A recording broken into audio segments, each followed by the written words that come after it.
Salut à tous, bienvenue chez The Upset Media, nouvel épisode avant le retour de l'Euroleague. Dans cette vidéo, on va répondre à vos questions, la fameuse FAQ. Et pour m'accompagner, il y a Lucas. Lucas, comment ça va? Très bien, toujours affûté pour les ladies, comme dirait Benjamin Tranier. Non, ça va, ça va. Bon, on a eu pas mal de questions, donc on va avoir un sacré taf. On va pas prendre des nouvelles de ci, de là, on va se lancer tout de suite dans la réponse aux questions. Ligne droite. Allez, Lucas, on a séparé ça en 3 petites parties, il me Ouais. semble. Un côté assez basket, Euroleague, tout ça. Côté Des basket. questions liées à Upset, je crois. Et des petites questions un peu plus perso, un petit peu plus sur nos goûts à nous. Voilà. Je crois que c'est à peu près les 3 catégories qu'on a plutôt triées comme ça. Oui, alors on nous a demandé notre morning routine. Bon, voilà, on en a pas fait. Quand vous voyez nos Hein? têtes, bon, hein, Morning quoi? Ouais, on va dire un gros merci à tous ceux qui ont répondu, qui nous ont posé plein de questions. Ça fait toujours plaisir. Et maintenant, à nous répondre. à nous d'y répondre. Et avant de se lancer pleinement, n'oubliez pas d'aller checker nos réseaux sociaux, de vous abonner sur YouTube, laisser le petit like, le petit commentaire. Ça fait toujours plaisir et c'est la seule manière pour le moment de nous soutenir. Voilà, maintenant qu'on a tout dit, place aux questions. On nous a demandé s'il y a un passage de 20 équipes en Euroleague, est-ce qu'on préfère 38 matchs par saison ou plutôt 2 conférences et 28 matchs? Lucas, qu'est-ce que tu as répondu toi?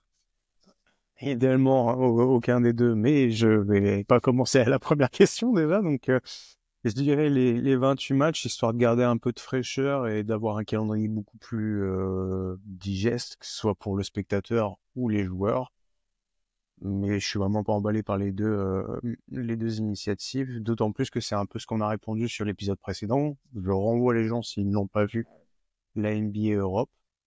Euh, Ça peut être compliqué à diviser le continent en deux, donc c'est pour ça au moins deux bonnes conférences bien distinctes, mais ok, avec 28 matchs, ça me paraît un peu plus jouable, on va dire. C'est exactement ce que j'ai répondu et dans mes notes, j'ai mis digeste comme toi pour un calendrier à 28 matchs et j'ai même mis se rapprocher de la FIBA, notamment pour les calendriers. Donc voilà, je suis totalement d'accord avec toi. J'ai eu une pensée aussi pour les joueurs afin qu'ils puissent se reposer un petit peu plus et éviter les nombreuses blessures. On nous a demandé d'améliorer sur chaque club, donc j'imagine d'Euroleague, avec un élément non sportif, salle, maillot, propriétaire, etc. J'ai 3 petits exemples. Vas-y. D'abord, j'ai pensé à Monaco en changeant les dirigeants. Il y a trop d'histoires d'argent, le lien avec Squeak, tout ça, ça devient un peu ambigu. Ces dirigeants vont avoir le devoir de faire des choix forts pour reconstruire l'effectif. J'en parlais avec des gens qui notamment sont un peu liés à Monaco et ils me disaient effectivement l'effectif des fois il est un petit peu bizarre notamment là avec l'arrivée de Tace. Donc voilà, la même chose pour le Real Madrid en plus d'un coach, mais vu qu'on nous a pas parlé des coachs, j'ai choisi des dirigeants. Ça va arriver plus tard, je crois.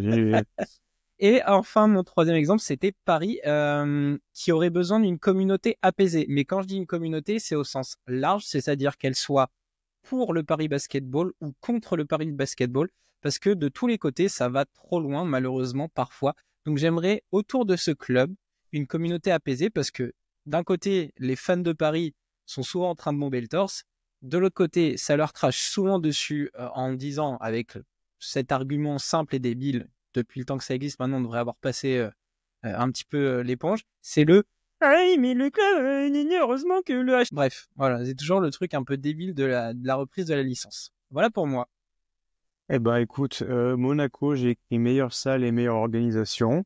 Barcelone, meilleure salle aussi, parce qu'au bout d'un moment, ça serait bien d'avoir un vrai truc, un bout de béton qui sent la clope. En parlant de clope, j'ai mis une zone non-fumeur dans le stade pour l'Olympiakos, mais c'était plus de l'ordre de la vanne. Real Madrid, j'ai mis investir en coach en canalisation d'énergie ou anger management. Ça peut être pas mal, je pense. Et du coup, Paris, j'avais aussi des meilleurs fans conciliants, on va dire, mais je pense que c'est un tout, parce qu'en général, c'est souvent les pires personnes qu'on entend le plus fort, malheureusement, qui ont tendance à trop s'exprimer aussi.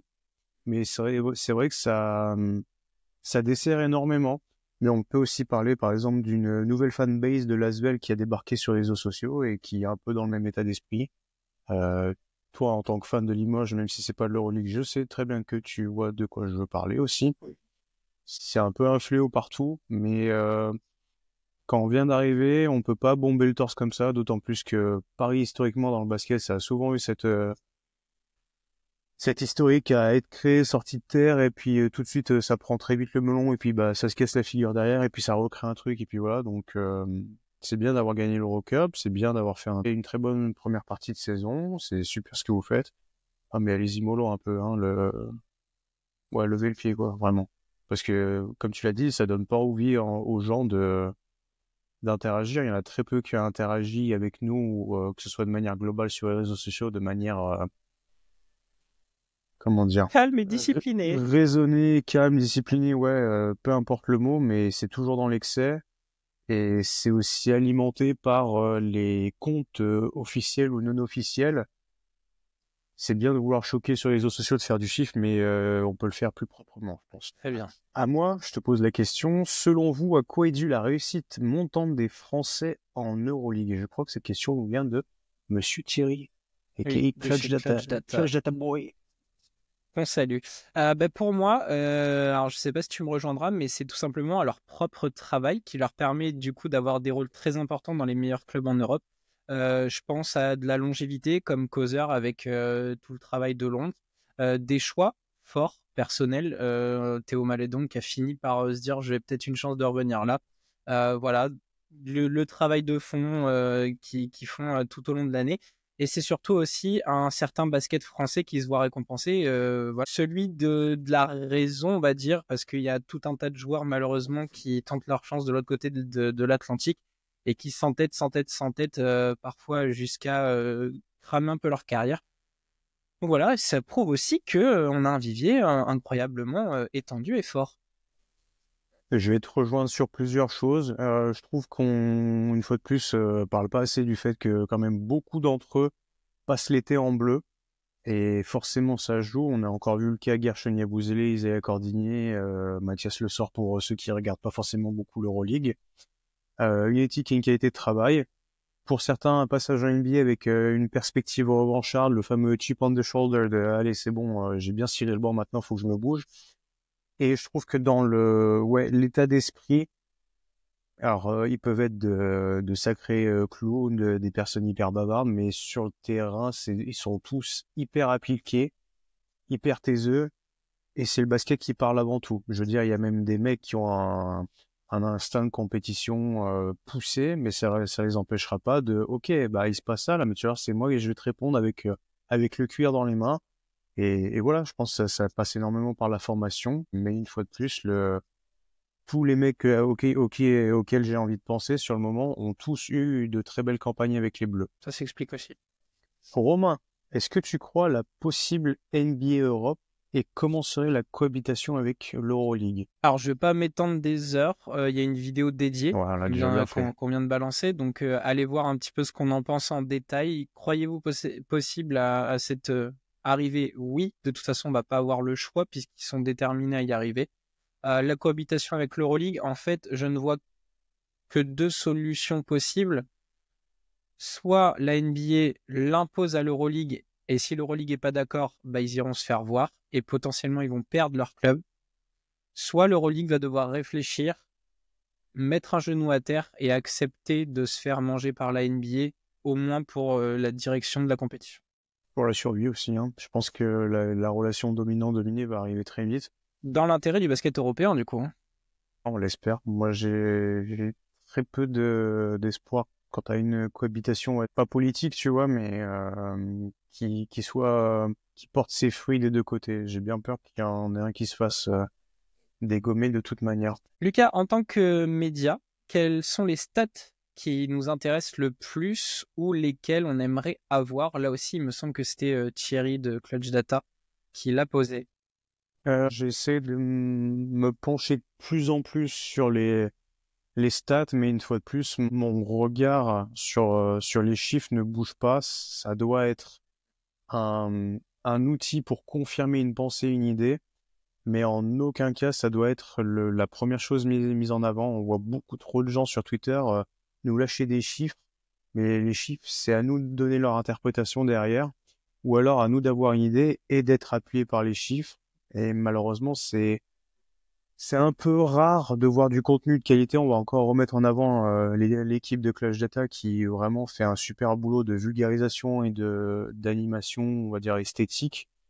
Et pour ma part, moi j'aime énormément, et j'avais déjà demandé à Thierry plusieurs fois, c'est les stats, les pairs et les trios, à quel point ils sont efficaces ensemble, et on peut voir vraiment les rotations qui peuvent être développées dans du coaching. Je suis un peu friand du on and off court aussi, mais ça dépend trop des 4 personnes qui sont à côté de toi par moment. Donc, mais j'aime bien détacher. Ça reste un sport collectif, donc j'aime bien détacher le trio le plus efficace, que ce soit en défense, que ce soit en attaque. Combien de temps a-t-il vraiment joué ensemble? Est-ce que le coach a vu que ce groupe, dans le groupe, fonctionne bien? C'est vraiment, je pense, ce qui me plaît le plus. Mais je vais pas aller beaucoup plus loin puisque sans se concerter, on a mis la même chose. J'ai mis celle qui montre les combinaisons de joueurs qui fonctionnent bien ensemble, voilà. Et notamment, je disais que Clutch Data le fait assez souvent. Donc voilà, j'ai rien d'autre à rajouter. Lucas a très bien traduit ma C'est beau. pensée. C'est beau. Pour toi, Lucas, quelles équipes pratiquent le plus beau basket en Euroleague? Je pense qu'on risque d'être d'accord une fois de plus là-dessus. Pour moi, l'Olympiakos est de loin l'équipe qui produit le plus beau basket cette saison. L'élève D'accord. parfait, ça monte en puissance. Il y a eu un petit moment à vide où il y a toujours 2 ou 3 matchs qui passent un peu à côté, mais je trouve que vraiment ils sont une classe au-dessus de tout le monde. Et après, je voulais quand même détacher le fait que Monaco, depuis l'arrivée de Spanouis, ça a vraiment changé de visage. Il y a vraiment du bon, mais une fois de plus, il y a des côtés de Dancy où il y a des trous d'air, où il n'y a pas d'adresse, il y a plus de cohésion sur un match. Donc ça porte CF, un la peu, finale de Leaders Cup. ouais, ça pose certaines questions. Et on va mettre quand même une petite mention aux 2 clubs allemands, le Bayern Munich qui nous fait une sublime saison sous la houlette de Monsieur Gordon Herbert. Et une fois de plus, on va le redire, mais l'Alba Berlin a un jeu construit beaucoup plus intéressant que 45-50% des équipes Euroleague actuelles, mais il n'y a pas les joueurs qui suivent. Donc une fois de plus, voilà, je prêche ta paroisse ça serait bien d'avoir Israël Gonzalez dans une autre équipe, ou alors qu'on donne de vrais bons joueurs à l'Alba Berlin. Mais voilà, une fois de plus, ça joue bien. Je mets une mention quand même au Pana, c'est dans un autre style, Je peux pas, mais moi. je trouve quand ils sont lancés, ils sont assez fluides, ils maximisent le pick and roll, donc voilà, c'est d'un autre style, mais j'aime bien aussi. Bon, on continue un peu dans ce côté, la meilleure équipe, le système, etc. Là, c'est plus sur le coach. Quel coach de Euroleague est le plus inventif ou vous a bluffé, que ce soit en termes de gestion des rotations ou de la tactique? J'ai balancé des noms pour un petit peu différentes catégories. Ok. Bart Zokas, puisqu'on vient d'en parler, pour tout ce qui est inventif, système, création de jeu. On aurait même pu mettre Israël Gonzalez. J'ai mis Jazikevicius pour les fameux ATO, les After Timeout, les petits systèmes comme ça sur les remises en jeu ou les après temps mort. Je trouve qu'il est excellent là-dedans et c'est toujours Ouais, très créatif. Donc demande à c'est la vraiment top. Virtus. Voilà. Et après, en termes de gestion de groupe et de rotation, Obradovic et Ataman, pour moi, Ataman, on sait, c'est un leader complet. Et Obradovic, pour tout ce qu'il a fait dans le sens reprendre 99% de son effectif cet été, reconstruire une dynamique. Et là, ça fonctionne plutôt bien. Donc, pour la gestion de groupe, pour toute l'expérience qu'il y amène, voilà. J'essaie un peu de détacher, mais il va y avoir évidemment beaucoup de noms qui vont se répéter. J'ai pas eu le sentiment d'avoir été bluffé au plus haut point cette saison. Il y a de la super qualité, mais je me suis pas dit, oh waouh. Tu vois, j'aurais pu dire Vasily Spanoulis, mais en fait, sans vouloir minimiser son travail jusque-là, mais en fait, il a juste enfin ouvert les rotations à tout le monde, et bah, ça porte ses fruits. Je voulais rapidement parler quand même de la défense de Zvezda sous Siropoulos, où vraiment aussi Top niveau. tout le monde a été utilisé, et on est toujours un peu les premiers à ricaner sur Zvezda parce que on a aussi Monsieur Partisan là qui nous met la pression. Mais non, Les explications viendront après. je trouve que ouais, il y a un vrai bon travail, et s'ils sont je crois qu'ils sont top 5 jusque là en Euroleague, bah c'est aussi par leur défense. Ouais, c'est du très très haut niveau leur style défensif. Et oui, effectivement, ils sont cinquième avec 16 victoires, 10 défaites. On enchaîne. On nous a demandé notre top 5 de coach Euroleague, voire même de top 5 de coach tout court. Donc là, ça demandait à s'ouvrir sur un panel plus large. Lucas, qu'est-ce que tu as choisi? Qu'est-ce que tu as répondu? J'ai fait les deux avec des noms qui reviennent un petit peu. Moi, je suis resté Euroleague parce que je voulais pas commencer à me lancer dans des trucs. Bah, je vais valider si on en a en commun, comme ça évitera les redites. Là, alors, Euroleague, je reste sur la saison, il n'y a pas eu de all-time ou quoi que ce soit, donc je suis resté sur Bazooka, Spanoulis, Herbert, Trinkieri, malgré ce qui se passe actuellement. Et je me suis arrêté là, parce qu'après, j'aurais pu mettre d'autres noms, j'aurais pu parler de Pierre Poupet, mais il y a eu des moments aussi où il y a eu des trous d'air où ça va pas. Donc voilà, je m'arrête à 4. Ok, donc tu as dit Barzokas, Herbert, Spanoulis, Herbert, Panolis, Trinkieri. Trinkieri. Ok, bah moi j'avais en plus Obradovic et Ataman, voire Jazikevicius en mention. Et en tout court, si je dois élargir, bah, forcément Popovic, qui est pour moi comme Obradovic, c'est les Et papilles pas de trop. cœur. Grosse pensée à lui, hein, qui du coup ne reviendra pas cette saison chez les Spurs et à mon avis ne reviendra pas tout court. J'avais mis Mazzula, celui des Celtics, qui je Mhm. trouve propose des trucs cool. Voilà, et après j'avais cité forcément Ibon Navarro, on n'arrête pas d'en parler, donc à un moment il fallait que j'en parle. Après, si on Voilà. se sur la NBA, je trouve qu'on est obligé de parler d'un Eric Spoelstra, tu vois. Oui, bah lui, Mais il a je veux plus rien dire, à prouver non plus. c'est ça. Je pense que c'est pour ça que je me suis permis de pas en parler. Sinon, j'aurais pu très bien parler de la Citovi aussi qui est au Japon, mais voilà, une fois de plus, ça va très vite. Attention aux pays nordiques, hein, parenthèse FIBA justement, attention aux pays nordiques, s'ils sont très très forts là en ce moment. Les Finlandais au coaching, c'est un peu la vibe du moment.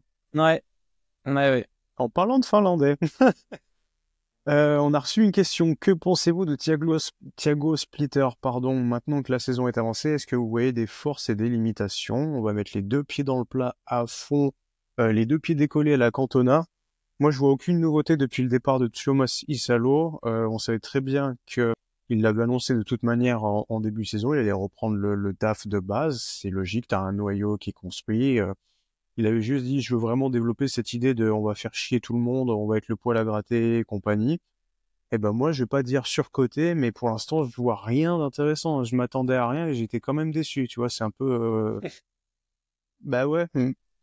C'est exactement ça. Mais de l'autre côté, est-ce qu'on peut lui en vouloir? C'était assez logique. Je n'ai pas vu une seule chose dans le coaching qui me dise c'est un bon coach, il va avoir des trucs intéressants pour la suite. Pour l'instant, j'ai juste l'impression de voir un clone à qui on a donné le PDF de 90 pages et il l'a lu une page par page et il a dit bon voilà, c'est tout. Je te rejoins pour plein de choses. Alors du coup, j'ai repris très scolairement. Dans ses forces, ben, justement, j'ai dit qu'il a réussi à reprendre le travail réalisé sans vouloir tout réinventer et s'inscrire du coup dans l'ADN parisien qu'il y a depuis quelques temps. Mais malgré son expérience et ses prises de parole, où on le voit motiver les gars, etc., etc., j'ai l'impression qu'il est coincé dans ce style de jeu, qu'il n'arrive pas à s'en détacher, à s'adapter. Écoute, en ce moment, des victoires parisiennes, parce que bah, forcément, les clubs en face s'adaptent aussi à leur style de jeu. Et j'ai aussi envie qu'ils remettent quelques cadres à certains joueurs qui, du coup, plombent un peu le truc. Et en fait, la meilleure chose pour lui, ça serait qu'il y ait un vrai changement cet été. Mais si le club, une fois de plus, quand on avait pu discuter, prend de la masse salariale, remplit la plupart de ses joueurs, tu vas être un peu, encore une fois de plus, à passer les saisons, les deux poignets liés. Donc, à De toute voir. façon, c'est le fusible qui sautera avant les joueurs, hein. S'ils partent Évidemment. pas, c'est lui qui sautera, hein. Prochaine question. Est-ce que l'Euroleague aurait pu éviter l'arrivée imminente de la NBA? Pareil, on peut faire un petit renvoi sur notre dernière vidéo. Lucas, qu'est-ce que t'en penses tout de même? Impossible, parce que quand le géant débarque, bah, il débarque quand il en a envie, de toute manière, et puis tu peux pas l'arrêter. Je pense que l'Euroleague a eu le temps quand même de se préparer, mais n'a pas écouté, n'a pas cru la menace arriver, je pense. Ou peut-être pas, ils se sont dit, ouais, peut-être un jour, mais ils se sont pas dit, là, on le veut maintenant, et puis bah, dans 18 mois, on sera là, en fait. Et peut-être qu'en écoutant un petit peu plus si on prend les 20 années modernes Euroleague, Il y a peut-être eu pas mal de signaux qui auraient pu montrer que, attention, il y a peut-être quelque chose qui va se passer, il y a peut-être un truc qui va arriver tôt ou tard. Est-ce qu'ils l'ont anticipé? Ça, je pense pas, tu vois. Non, je pense qu'ils étaient trop sur leur piédestal, ou comme tu dis, ils sont fermés à toute discussion. Ils étaient dans un sentiment de on est les plus forts en Europe. Il y a Donc que nous, ils ont pour quoi faire. voilà, donc ils ont pas voulu se remettre en question et ça grondait. Ça fait des années qu'on entend, comme on le disait dans l'émission, hein, le format qui est pas bon, les critères de sélection, machin. Ils ont finalement choisi de un petit peu fermer tout ça et là, ben, ils vont se faire croquer. Ils auraient pu éviter, oui, mais il y a déjà très longtemps et ils l'ont pas fait. Dernière question sur la partie basket pure. Niveau règlement, format, qu'est-ce qu'on aurait aimé changer de cette Euroleague actuelle? Alors moi, je l'ai vu dans l'optique du téléspectateur et je me suis dit que la revue vidéo, Merci, merci, merci Lucas. C'est le deuxième argument que j'ai mis dans la les réponse. matchs d'Euroleague, on les kiffe parce qu'ils durent 2 heures, pas 2h35, parce que t'as Oleg et Piotr, ils ont mis 45 minutes à regarder un putain de marché, alors que nous, on a eu le ralenti via la télé en 10 secondes. C'est clair, même pour tonton Dédé qui est au PMU avec 8 grammes dans chaque bras. Je suis désolé, j'en peux plus ça. Et mettez-vous d'accord une bonne fois pour toutes sur est-ce qu'on siffle telle faute ou est-ce qu'on les siffle pas? Est-ce qu'on met technique pour flopping ou est-ce qu'on ne le met pas? Est-ce que les pull-ups de 11 mètres à la Trae Young pour essayer de gagner 3 lancers, est-ce qu'on les siffle ou on les siffle pas? Et basta. Mais on peut pas regarder un match où ça c'est appliqué et l'autre match où c'est pas appliqué. Et ça commence à me sévèrement me gonfler. D'autant plus que l'agenda Euroleague, bon, hein, les 5 matchs qui commencent tous à la même heure, ça risque de vous faire très rigolo quand justement peut-être une autre ligue arrivera et se dira mais attends en fait si je mets 2 matchs à intervalles différents, il y aura peut-être tel mec qui va regarder ce match et il enchaînera avec autre chose. Ça fera plus de temps de visionnage, plus de gens devant la télé, plus de pubs et compagnie. Mais non, ça j'en peux plus. Tu rentres du taf et t'as bon alors quel match je regarde? Ah, alors il y a le derby grec. Il y a le derby serbe, il y a le derby espagnol. Ah, ils sont tous à la même heure. C'est chier. Bon, ça aussi, c'est chiant, tu vois. C'est très chiant. Encore une fois, chiant. J'ai pas grand-chose à rajouter. J'ai juste, moi, un autre point. C'est une vraie expansion mais avec des critères autres que Sportif. Dubaï va nous filer de l'argent. Manchester City, c'est un bon club de foot. Même si, voilà, je comprends les intérêts et que le rayonnement de marque est important aussi. Voilà. Là, pour le coup, je me range un petit peu du côté de ceux qui, pendant des années, ont dit il faut que ce soit basket. Hein. Mais oui, quelque part, j'aimerais Ah bien qu'il y oui. ait une vraie raison de les faire rentrer dans cette euro. On passe aux questions un peu plus upset. Tu balances la première? Quelle est votre plus grande fierté et votre plus grande déception? C'est les moments mouchoirs là. Plus grande fierté. Bah déjà d'avoir créé un collectif de passionnés, de le voir grandir au point de vivre quelques événements assez cool. Pour rappel, bah, on a fait Squeak. Il y a eu le Real Madrid. Dame est allé à Belgrade. Voilà, donc tous ces petits événements, les interviews. Voilà, enfin, je veux dire, traiter avec des joueurs de l'équipe de France quasiment toute l'année, c'est hyper gratifiant. Surtout quand on le fait depuis nos chambres et nos maisons respectives. Donc ça, c'est une vraie fierté. Garder un lien avec les joueurs aussi, qui ont compris notre message quand on va les voir. C'est pas juste on fait une interview puis après on s'en fiche. Il y a un vrai lien. Pour ne citer que ce soit Fabien Causeur ou Hugo Besson, on a toujours des petits messages quasi toutes Isaiah, les semaines. Vincent. Isaiah, Vincent, enfin Isaiah, quand on lui envoyait des messages, il répond toujours. Donc voilà, on a toujours un bon feeling avec eux. L'exemple le plus parlant, c'est Aaron Sell. On lui a proposé une interview parce que nous, on connaissait le joueur. Et puis, dès le troisième message, il nous appelait «Ça va les gros?» Donc Dès le voilà, premier. c'est vraiment ça. Et aussi, du coup, être toujours présent après. Donc là, on est dans la cinquième saison.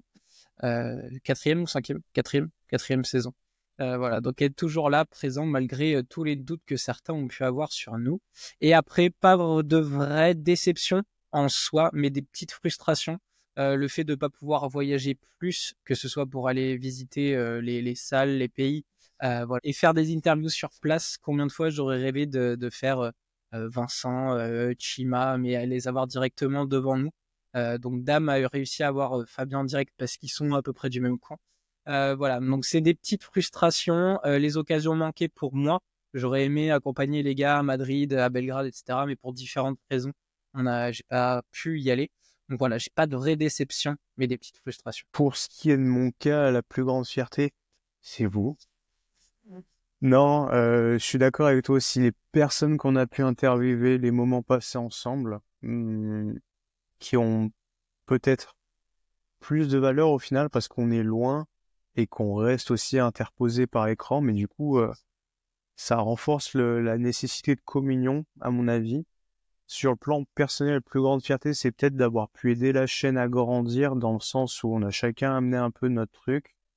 Et quand je suis arrivé, on a très vite eu vous aviez déjà des interviews dans les tiroirs et de pouvoir dire, ouais, bah, j'essaye de faire les sous-titres, il y avait Joe Lucas, bah, du coup, je pouvais la faire parce que je pouvais parler en anglais, etc. C'était assez sympa. Moi, je suis fier aussi de me dire, ça va être un peu le moment ouin-ouin, mais qu'il y a des gens qui croient en nous et qui croient en moi, parfois même plus que moi-même.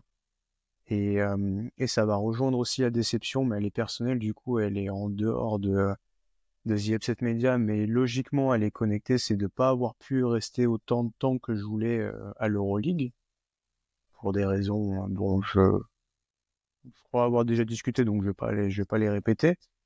Et comme toi, sur le plan upset, c'est d'avoir raté certaines interviews.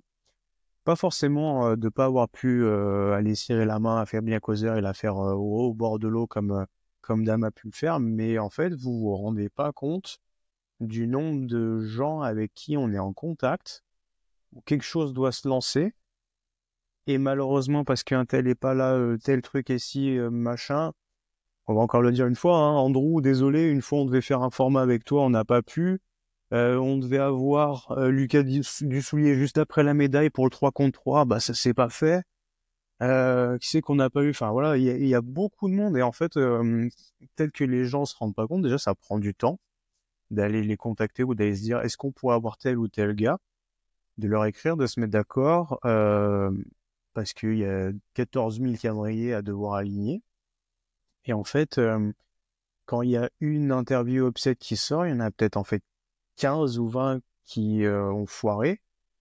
Et peut-être sur les 15-20, il y en aurait peut-être eu la moitié qui aurait dû se faire, parce qu'on prend beaucoup de refus ou pas de réponse du tout. Mais quand on en a, des fois, il y en a beaucoup qui passent à la trappe aussi.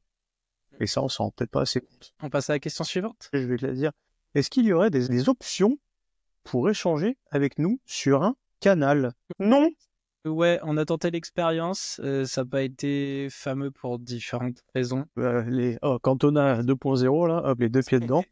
Alors pour ceux qui étaient pas au courant et pour ceux qui étaient au courant, on avait créé une chaîne, un groupe WhatsApp, Un groupe WhatsApp, ouais. à la base axé sur la Fantasy League, qui a ramené du monde petit à petit, et un jour a ramené vraiment une grosse vague de monde, et on est passé de 15, 30, 50, 70, 80, on est arrivé à la fin de bête 110. C'était bien, mais comme tout mouvement de foule, ça ramène un peu son lot de personnes différentes, avec des âges différents, des pensées différentes et Une manière de s'exprimer une différente. étroitesse d'esprit aussi qui est différente, un rapport à la conversation différente, une façon de parler qui est différente et surtout des attitudes parfois redoutablement toxiques.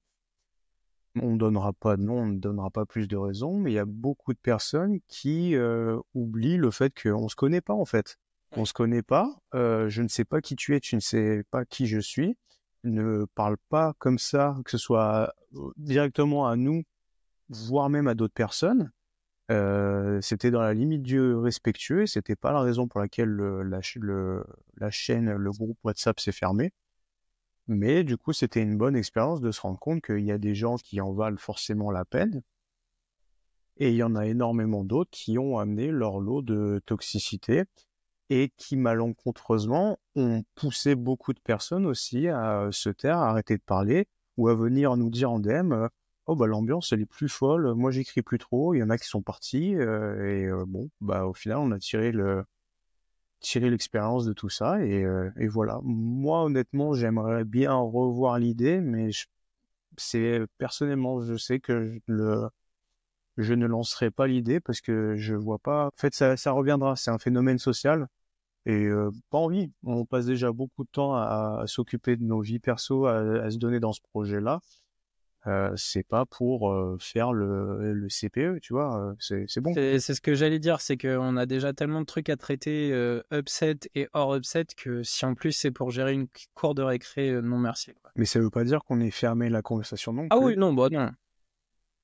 Ça, on discute toujours avec les Mais gens, s'ils nous envoient des DM ou des trucs, il y a on juste y des répond. manières, il y a juste des manières de le dire. Et puis au bout d'un moment, hein, quand il y a 3-4 personnes qui disent, bah écoute, t'es imbuvable, tu parles comme de la merde aux gens, tu connais rien et bah peut-être dégonfle un peu. Faut peut-être changer quoi. Au bout d'un moment, une fois c'est peut-être un hasard, 4, 5, 6, 10 fois, c'est bon, hein, ça suffit. Voilà, vous aurez compris, ça sera pas pour demain. Prochaine question. La personnalité basket la plus connue dans votre téléphone. Alors, je suis allé vérifier quand même pour pas dire de conneries. Mais j'ai trouvé quand même deux, trois petites choses sympas. Bah, moi, la plus connue, en fait, je peux pas le dire parce que bon, ça veut me poser des problèmes. Attends, Damien, tu sais quoi? Tu essaies de biper et comme ça, je le dis juste comme ça, je le dis comme ça, on va voir ta tête. Mais les gens, ils sauront jamais. Je parle évidemment de... Mais attends, mais parce que enfin, pareil, hein, faudra couper, hein, mais je crois même que t'avais... Oui, oui. Bon, autant dire que, ouais, ceux-là, on va, Alors moi j'ai Romain Mondoli et Aaron Sell, ça me va très bien. effectivement, oui. Comment Je m'en ça, j'ai le 06? Je dirais pas, mais je crois que j'ai encore la... Bref. Et Marshall Glickman. Du coup, bah, de mon côté, effectivement, on a Aaron, parce que du coup, Aaron, c'est devenu notre parrain, et voilà. Léo Westerman, Pierrick Poupée, et pour le bas de la touche, un peu basket féminin, Marie-Ève Paget, forcément, j'en parle assez souvent. Voilà, ça fait déjà quand même du beau monde. Un petit peu. On peut les appeler pour un five. Qu'est-ce qu'on aurait aimé faire différemment dans notre aventure Upset? Le relou par excellence, pratiquement tout. Non, mais Plafond, plancher, tout refaire. il n'y a pas de plancher, il n'y a pas de plafond, dans le vide, je l'évite. Non, j'aurais bien aimé qu'on fasse plus de live parce que aussi il y a une pile comme ça de formats, d'idées, de trucs à faire. Si ça se fait pas, c'est que c'est peut-être pas le moment ou que J'ai sur le même terrain. c'est pas travaillé. Mais idéalement, j'aimerais beaucoup avoir un local slash studio où on ait une table et on puisse au moins s'asseoir. C'est Oh, quelque les chose brainstorming de l'enfer. Oui, non, mais même pour enregistrer, c'est quelque chose que j'avais fait à l'époque avec des amis en école de journalisme. Et c'était vraiment sympa. C'était très amateur, mais juste d'avoir une table et de mettre un petit costume à la Pascal... Oh non, pas Pascal... Enfin, Ça, cool. mais c'était hyper sympa et je m'étais dit que ça reviendrait un jour. Et puis, quand on voit certaines personnes avoir des moyens pour raconter 2-3 bêtises et pas trop savoir parler de code basket. Tu vois, les mecs en Lituanie qui font un podcast, là. Ah, je suis taquin un peu, là. Ouais, j'avoue, t'es très taquin.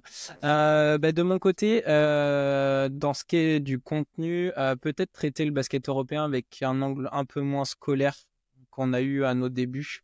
Et donc, On a bien progressé déjà dessus. voilà, on a progressé et peut-être mieux jouer avec les codes actuels des réseaux sociaux. Hashtag Sans, Kwakubé, c'est ça? ouais, sans tomber dans le putaclic, etc., mais rendre ça un peu plus fun, sur lequel, comme tu dis, on est en train de travailler. Et aussi avoir plus de disponibilité. Après, effectivement, il faut ramener de la thune à la maison pour tout ce qui est enfants, maison, etc. Mais pour faire des contenus beaucoup plus variés, que ce soit réseaux sociaux, des formats différents, avoir plus de temps pour aider Dame sur des montages un peu plus faciles, etc., etc. Voilà. Donc, mais ça, il y a une question qui viendra peut-être après pour qu'on puisse y répondre en profondeur. Lucas, comment qu'on s'est connus? Il fallait regarder la FAQ de l'année dernière. Et je vais refaire l'histoire, du coup. Alors, toi et moi, on s'est connus à la base sur un site où, en fait, À l'ancienne, tard l'époque. à l'époque, les gens, ils aimaient bien parler basket. Maintenant, plus trop. Maintenant, ça parle des bails brossons. Euh, en fait, on a commencé à parler parce que j'étais sur la section NBA et puis j'étais venu dépanner un peu pour du basket européen. Et Petite section. à l'époque, tout passait par Facebook et du coup, tu avais commencé à discuter un petit peu. On discutait les soirs de match parce que moi, j'écrivais beaucoup sur le Real Madrid. D'ailleurs, je t'ai envoyé un screenshot hier ou avant-hier. Il y a 9 ans, j'avais écrit un article, Découvrez la pépite Luka Doncic. Bon, ça a bien fait du chemin depuis. Et c'est comme ça qu'on s'est connus. Et après, on s'est perdu de vue. Et puis, c'est en fait en parlant de maillot Exactement. sur Twitter que Damien est venu me renifler le derrière, comme à son habitude. Et en fait, on s'est retrouvés à ce moment-là. Je savais pas du tout que Damien il était dans le truc The Upset au début. Et il y a eu une conversation de groupe qui s'est faite. Et puis on est parti là tranquillement, à parler un peu de basket européen à nouveau. Moi, je commençais, c'est pas que je m'ennuyais, mais j'avais l'impression d'avoir fait le tour avec la NBA, le NBA FR. Et j'avais envie de parler d'Euroleague et je faisais beaucoup mes tweets dans le vide un peu tout seul avec mes captures d'écran et à traduire les citations de coach et de joueurs en fin de match, etc. Et puis à un moment, je vous ai demandé s'il n'y avait pas de la place pour venir discuter, puis ça s'est fait comme ça. Et nous, on était dans un processus où le projet Upset était en train de changer. Du coup, on t'a accueilli et comme tu l'as dit précédemment, t'as amené une autre dynamique, une J'ai autre fait un façon pont. de travailler. Exactement. Du coup, tu as résumé comment c'est connu de nous. Pour rajouter Dame et Romu, donc à l'époque, on avait un ancien podcast qui s'appelait pas The Upset Media. On avait discuté avec tout un tas de gens et dans le lot, il y avait Dame qui s'est aussi proposé, en plus de venir parler de basket avec nous, de faire du graphisme, les miniatures, etc. Et Romu, donc les deux se connaissent parce qu'ils habitent dans le même coin de la France, dans cette belle Bretagne. Et donc Romu est venu nous rejoindre aussi. Donc voilà, on a agrandi la famille et puis après donc Lucas est arrivé. Donc c'est pour ça qu'on l'a appelé Rookie pendant 1 an et demi, Pendant 6 ans et voire demi. 2. Mais du coup voilà comment on s'est connus. Et puis après donc alors malheureusement on n'a encore pas eu la chance de voir Lucas, comme vous l'avez compris, il est un peu loin. Mais après nous avec Dame et Romu on s'est vu plusieurs fois déjà, notamment chez Squeak. On enchaîne?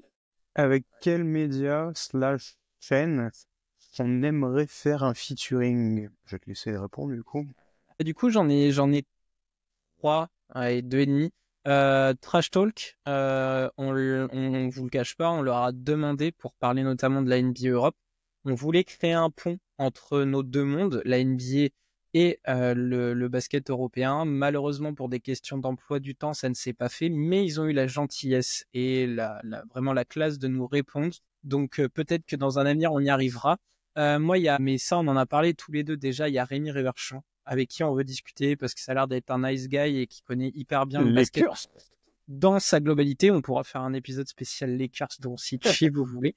Et ensuite, parce que ça me tient beaucoup à cœur, et puis parce que en dehors d'Upset, je suis sur un projet un peu différent, mais j'aimerais bien travailler avec les équipes de Canal, notamment ceux de Intérieur Sport, parce que c'est toujours des documentaires de qualité. Et voilà, alors dévoiler ses secrets, c'est risqué de les perdre, donc je vais pas en parler. Mais je suis actuellement sur un projet qui pourrait m'amener sur ce genre de concept-là. Voilà. Moi, je suis resté sur la commu française parce qu'il y a un moment, j'ai quand même passé beaucoup de temps à écouter des podcasts divers et variés sur la NBA. J'aimais beaucoup le podcast, je pense qu'il existe toujours, avec Kevin O'Connor de Ringer. The Athletic à l'époque, on avait sorti 14 000 avec Krasinski, voilà, j'en passe, tellement il y en avait.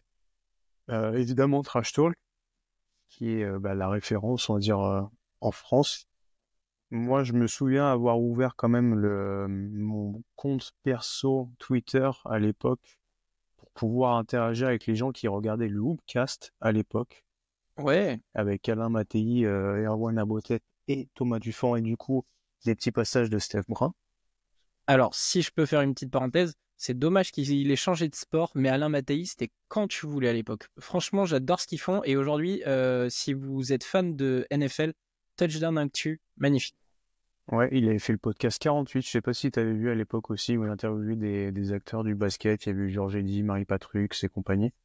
Mais ouais, c'était un peu, on va dire, une première pierre angulaire quand même des podcasts basket en France. Et ouais, pour revenir du coup sur le duo First Team, Thomas Dufont et Erwan Abotret, je crois que c'est un de mes premiers tweets où je leur dis que j'aime beaucoup le Hoopcast, que je rate rien et que j'avais dit à Thomas, bah, gros fan de Kobe. Et je crois, bah, on se suit tous les deux, on a discuté de temps à autre comme ça et c'est aussi quelqu'un que j'aimerais beaucoup avoir parce que même s'ils subissent parfois beaucoup de critiques, ils sont là depuis des années, ils sont bien placés Ah, ils ont bien grandi, et hein. pour le coup, ils sont quand même bien diversifiés. C'est-à-dire que Trash Talk prend beaucoup le relais pendant l'été sur les Bleus, mais First Team fait énormément de travail sur le basket, bah, la Betclic notamment. Ils avaient aussi commenté la Copa del Rey sur YouTube, donc voilà, il y a eu du 3-3 aussi qui a été commenté. Du féminin. Et après, si on sort complètement de ce côté média déjà placé dans le basket, étant fan du Floodcast, j'aurais adoré si Adrien Méniel regardait l'Euroleague, l'avoir en invité. Je pense que ça aurait pu être très rigolo. Et il y a des personnalités comme ça du genre, je sais que Pierre Ninet, François Civil font du basket. Ça peut être cool, tu vois.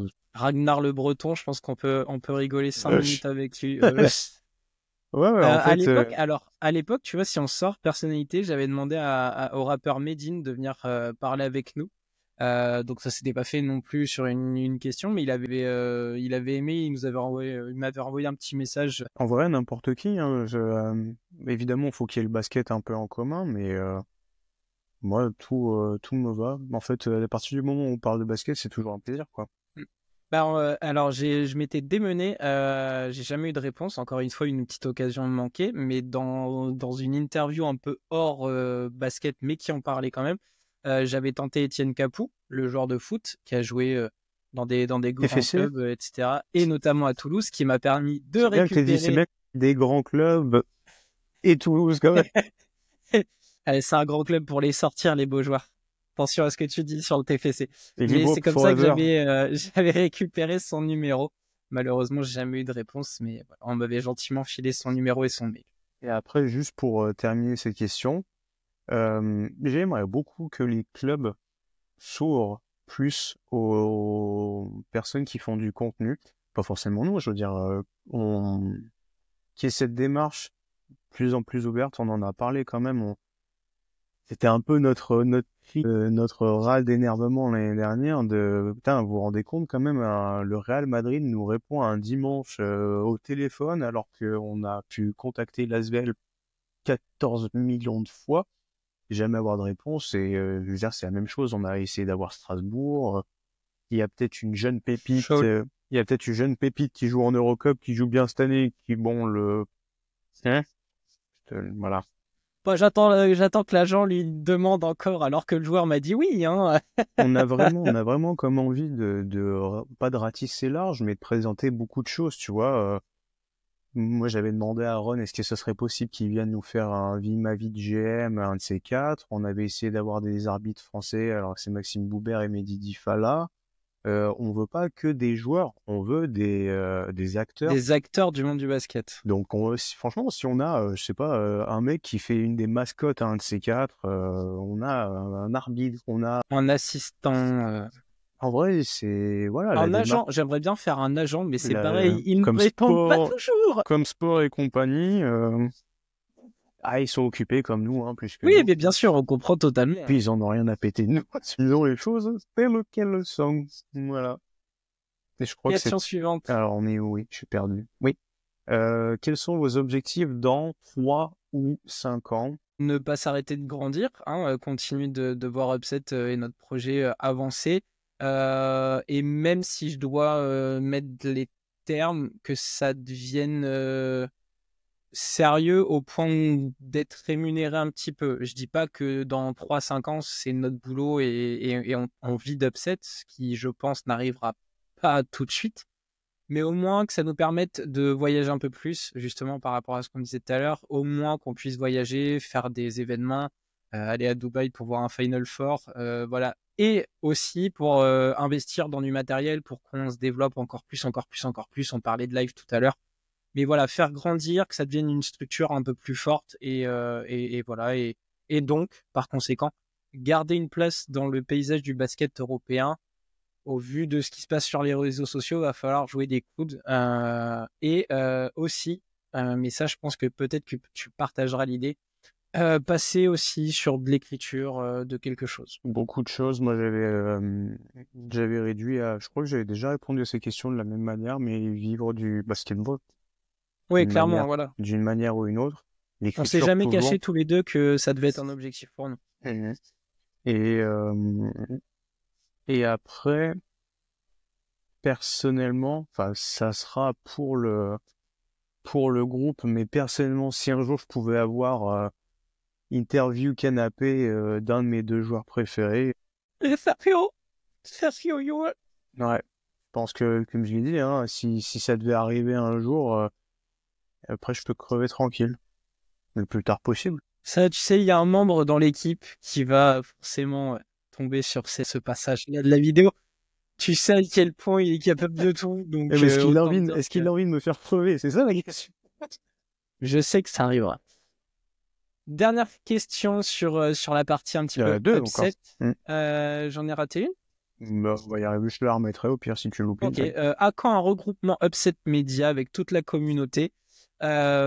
Pour moi, je dis est-ce qu'on est assez légitime pour créer un event qui pourrait rassembler un peu de monde? Je Alors, ne sais pas. ouais, voilà, je ne vois jamais un event à proprement dit, mais si un jour il y a un déplacement à Paris, Ouais, hein, à Lyon, comme il se fait beaucoup les watching parties, et là, genre un Final Four à regarder ensemble ou un match ou- de playoff. ouais, mais tu vois, pareil, le problème c'est que qui diffuse le Final Four, ou, enfin, bref, il y a beaucoup de questions à poser, mais en vrai, je pense que ça serait plutôt spontané de, si je devais le faire, ça serait plus, bah, j'envoie un message qui est là, vient, mais ce serait pas sous la forme d'une Oops Factory ou ouais, mais ce serait très plan-plan à la limite parce que si je rencontre des gens, c'est pour vraiment parler avec eux, c'est pas pour aller taper un basket, boire une bière. Faut que la conversation reste bah, déjà faisable sur le plan audible, enfin qu'on puisse s'entendre et ouais, je sais pas, tu vois,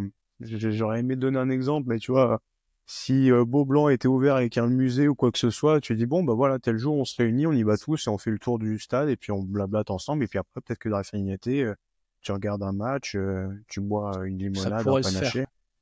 Ça pourrait se faire. De toute façon, alors je le dis très officiellement, et puis je vais regarder la caméra. Un jour, il y aura un contre un avec un petit con qui s'appelle Arda, Ah, j'ai peur.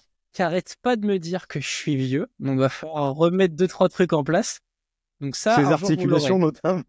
Et le dos, en ce moment, pouf, mais ça n'enlève rien. Chez moi, c'est comme le vélo, ça s'oublie pas. Voilà, donc rendez-vous est pris, Arda. Là, ouais, l'octogone n'est plus possible. Et il y aura pas de règles. Il y aura, non, c'est. Tu me disais qu'il y avait une autre question que j'ai ratée. Alors, c'était pas vraiment une question, mais alors j'ai pas retenu le nom, mais je crois que c'est Patrick qui est fan de Loli sur Twitter, qui me disait, j'aime beaucoup ce que vous faites. Merci beaucoup. J'aimerais savoir votre fonctionnement en interne. Oui, c'est vrai. Grande question. Comment ça fonctionne? Font Le quoi? fonctionnement en Font... interne. Moi, j'ai l'habitude de dire que c'est un deuxième boulot, sans paye, mais c'est un deuxième boulot. Parce que malgré tout, on y passe énormément de temps. Dites-nous en commentaire ou sur les réseaux sociaux si jamais vous voulez qu'on vous fasse un espèce de vlog où chacun vous emmène dans nos journées, que je vous présente une journée, une semaine Je me de nos lève, je vies. fais 14 sporcles sur l'Euroleague. De vie entière. Donc, comment fonctionne en interne? On a à peu près des rôles un peu définis. Vous avez l'habitude, il y a les deux clowns là qui viennent en émission C'est moi. régulièrement. Donc déjà pour nous, ça demande beaucoup de préparation toute la semaine, préparation des émissions, regarder les matchs comme j'ai peut-être diffusé déjà, j'ai une feuille avec tous les matchs que je regarde. Je les note semaine par semaine, tout ce que On arrondit, mais juste pour l'Euroleague, on est à 5-6 matchs de moyenne regardés par journée et on peut très bien tous les regarder aussi par journée. Et on parle que d'Euroleague, puisque toi, tu regardes un peu de VTB quand tu Eurocup, as le temps, VTB, c'est temps, hein. Eurocup. Moi, c'est un peu pareil, Eurocup, ABA League, un peu tout ce qui Alors traîne, pour le je suis format, sur là, le des... format, on s'est plongé sur la Ligue allemande aussi, là, on a les problèmes. Voilà, donc on regarde les matchs, forcément, il faut qu'on analyse un petit peu ce qu'on a vu, qu'on en retire des idées pour l'hebdo qui arrive, préparer des émissions en avance, les MyGM, donc ça demande aussi de scouter des joueurs, de regarder un petit peu ce qui se fait à droite à gauche, de réfléchir. Donc nous, on a tout ce travail de préparation en amont. Pendant la semaine, il faut aussi gérer le compte X, enfin les réseaux sociaux sur les news, etc., etc. Donc ça, c'est entre guillemets nos rôles respectifs avec Lucas. On a Dame qui lui est sur toute la partie visuelle. C'est La aussi le DA. pauvre, voilà, la DA, celui à qui on donne le plus de travail puisque, alors, on l'aide de plus en plus, mais Dame a aussi, voilà, dès qu'il a l'idée de la vidéo ou d'une interview, etc., il va aller chercher des idées, des photos, donc ça demande tout un processus de création pour lui. Le montage qu'il a repris, voilà, parce que moi, du coup, j'avais eu un problème d'ordi, je pouvais plus les faire. C'est lui qui a pris le truc en charge et il le fait magnifiquement bien. Je le remercierai jamais assez. Les vidéos sont d'une qualité folle dans la forme, le fond, c'est hyper chouette ce qu'il a fait. Bah, il exploite au mieux l'aspect en ligne. Donc lui, il est sur toute cette partie-là, c'est lui qui fait tous les visuels. Tous les lundis MVP qu'il a créé l'année dernière avec les fausses cartes Panini, tous ces visuels, c'est lui, ça vient de lui, c'est ses créations. Il faut savoir que, alors, je t'englobe dedans, même si pour l'instant c'est pas le cas, mais on a tous un job.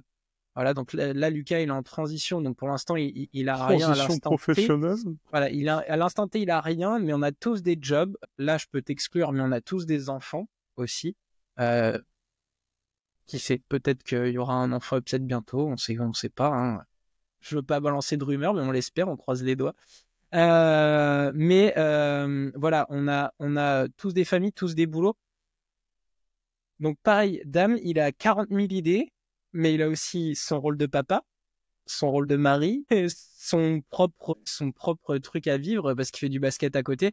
Donc voilà, on est tous très occupés. Dame a toute cette partie-là.